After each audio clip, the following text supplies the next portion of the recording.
Assalamualaikum warahmatullahi wabarakatuh. Waalaikumsalam. Welcome back to our channel Indahnya Pali, inovasi daerah punya Pali. Hari ini kita ada di podcast on the spot. Kebetulan kita ini hari ini ada di Kebun Merdesa. Kebun Merdesa ini adalah kebun yang dikembangkan oleh LPPM IPB. Adanya di belakang kampus, Bang. Ya, betul. Ya. Hari ini telah bersama kita hadir di tengah-tengah kita yang kita banggakan, Bang Dr. Sopyan Sap. Beliau adalah Wakil Ketua LPPM Bidang Pengabdian Masyarakat. Apa kabar, Bang? Alhamdulillah, baik, sehat.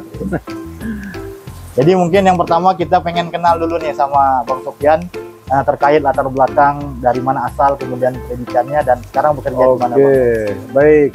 Saya aslinya dari Kendari, Sulawesi Tenggara. Kemudian S1 diselesaikan di IPB. Ini kakak kelasnya Mas Hanif nih di Peternakan. Di Peternakan, ya. Kemudian S2 S3 di Rural Sociology IPB juga. Yes.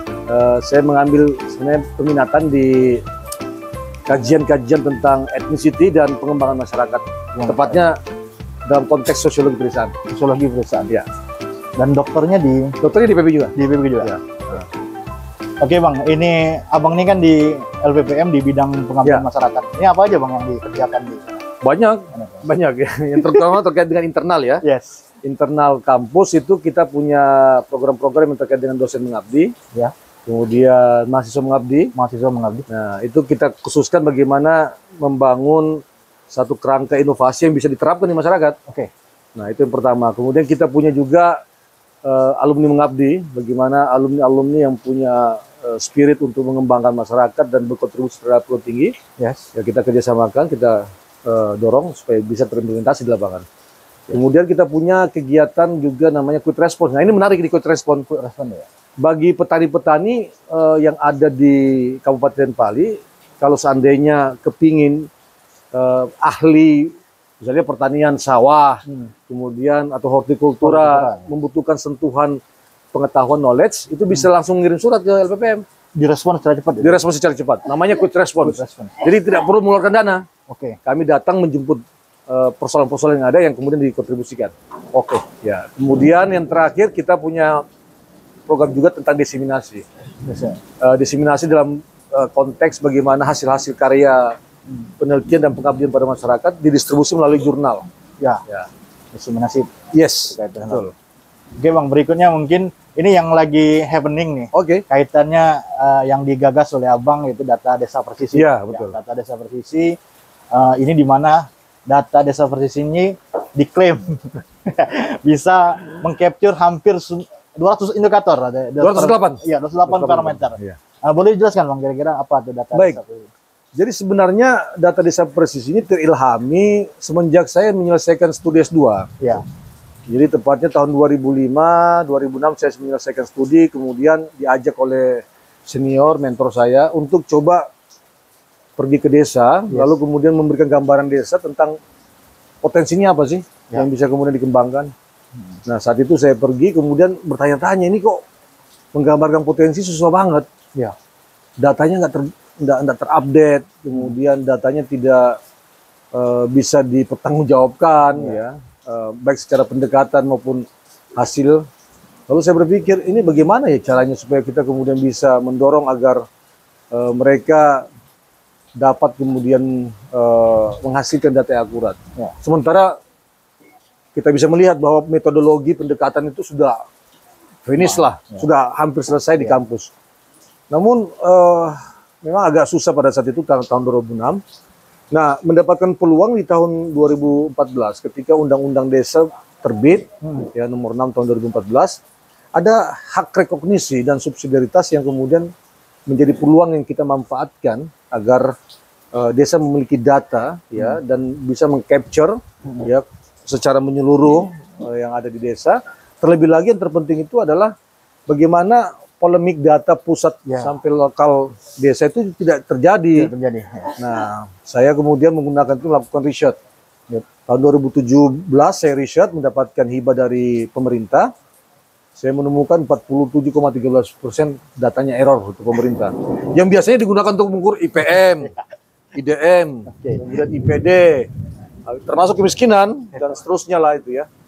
Lalu saya kemudian pikir ya ini mudah dan bisa dilakukan. Ya. Terlebih lagi kemudian efisien dan Efisien, efektif serta bisa melibatkan masyarakat. Sebab kekuatan dari data desa presisi itu adalah partisipasi warga. Ya. Nah ini kita coba ubah, jadi dari pendekatan top down menjadi bottom up. Ya, jadi dari bawah ke atas. Nah, agar apa? Agar kemudian data yang kemudian ada hadir hari ini itu tidak lagi kemudian terjadi polemik di level pusat maupun level daerah maupun di tingkat desa. Oke. Kira-kira begitu singkat katanya lah. Nah. Ini saya udah baca nih masalah Ya. data desa presisi. Ada yang metode yang dilakukan itu ini baru kedengaran. Iya. Drone participatory Ya. mapping. Ya. Jadi DPM, drone DPM. participatory.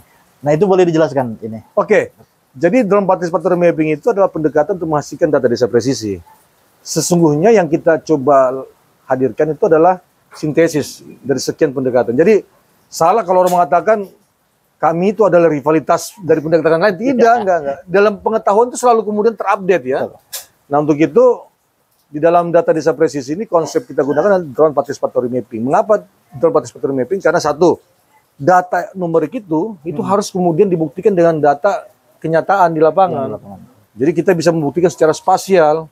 Yang kedua, hari ini kan kadang-kadang kita melakukan sensus, survei, itu melibatkan orang luar. Ya. Nah, saya kemudian coba, bisa nggak dengan teknologi digital itu orang dalam melakukan? Bisa kok. Saya sudah dilakukan di Sumba Barat Daya, NTT, yang mohon maaf, tingkat pendidikan pemuda-pemudi relatif lebih rendah, tetapi dengan kemampuan literasi digital, di mana setiap orang punya smartphone itu bisa dilakukan. Jadi sebenarnya yang kami maksud pendekatan drone participatory mapping itu adalah sebuah pendekatan yang melibatkan tiga pendekatan yang sudah ada sebelumnya, kita padukan. Yang pertama adalah sensus. Jadi sensus itu sekarang kita memperbaiki, dan kontribusi yang kita lakukan itu adalah bagaimana memasukkan digital ke dalam sensus. Bahkan digital dalam sensus itu supaya orang kemudian tidak berbohong atau tidak kemudian mengisi pada lokasi kaidah sensus door to door itu dilakukan dengan tepat, kita tempatkan koordinat. Nah, titik koordinat itu di rumah tersebut orang akan datang ke dalamnya dalam radius 25 sampai 50 meter. Kalau seandainya itu tidak datang ke situ, maka tidak akan bisa terisi. Oh, gitu. Nah, sehingga kita fungsikan digital. Nah, kedua, sensus itu juga kita gunakan masyarakat. Mengapa gunakan masyarakat? Karena kami yakin bahwa barter verifikasi awal. Data itu seharusnya dilakukan orang desa. Ya, yang memang sudah paham. Yang tinggal di situ. Ya, yang tinggal di situ. Yang kita seleksi juga tentunya nantinya. Jadi nanti kalau Pali melakukan, kita akan koordinasi siapa warga-warga pemuda desa yang kemudian bisa terlibat di dalamnya. Dan yang ketiga spasial.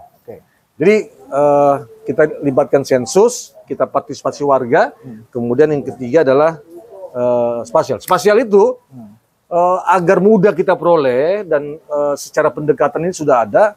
Jadi nampaknya kemudian yang kita coba hasilkan itu adalah bagaimana citra resolusi tinggi. Jadi kalau drone itu kan punya citra resolusi tinggi, 2 cm. 2 cm. Sekarang citra yang paling tertinggi itu kapasitasnya 3 meter. Resolusinya. Kapasitas resolusinya 3 meter. Nah, yang kita 2 meter. 2 cm. Pakai drone. Nah, kita pakai drone, alhamdulillah itu bisa dilakukan. Jadi tidak ada lagi kemudian misalnya kemiskinan. Orang sana sejauh ini mengatakan jumlah kemiskinan 9%. Pertanyaan kemudian di Kabupaten Pali misalnya 9%. Itu di mana distribusinya? Di kecamatan mana? Ya, desa mana? Nah, kemudian posisi titik koordinatnya sehingga by name by address orang miskin bisa tergambar dengan baik. Dan by koordinat. By koordinat. Iya, by koordinat. Oke. Jadi memang artinya dengan data desa presisi ini kita itu kan nanti punya baseline data terkait bagaimana pembangunan itu dilakukan mulai dari tingkat desa. Yes. Dan ini juga kemarin kami juga sudah koordinasikan dengan beberapa OPD karena ternyata banyak yang perlu data yang benar-benar. Alhamdulillah Karena apa yang diceritakan kemarin Bang, ada kesalahan misalnya dalam bantuan sosial segala macam itu ternyata bisa diminimalisir artinya. Ya betul. Oke. Besok kita akan adakan diskusi. Iya, mudah-mudahan nanti mungkin ada pencerahan dan ini abang bisa ikut di situ bang. Oke, salah saya bisa ikut, bisa ikut. Nanti kebetulan juga dari desa Babat juga akan hadir. Oh, yang tempat lokasi nanti tempat ya? lokasi pilot project Pilot kita. project kita, oke ya. Supaya nanti kita bisa bicarakan juga secara teknisnya, karena memang dibutuhkan artinya kan sumber daya yang dari desa terkait supaya updatingnya juga bisa lancar di desa. Oke, mungkin itu saja yang akan ini podcast kita hari ini. Terima kasih banyak bang atas waktunya. Mas Hanif, makasih Mas Hanif ya. Kita diberi kesempatan di tempat yang enak ini, sejuk-sejuk, lumayan sejuk, dan memang hujan. Diomongkan sebagai kebun merdesa ya, benar-benar kebun merdesa, kebun yang ala desa. Oke, terima kasih Bang Sopyan. Terima kasih Mas Hanif ya. Sampai jumpa lagi di lain kesempatan. Assalamualaikum warahmatullahi wabarakatuh. Waalaikumsalam warahmatullahi wabarakatuh.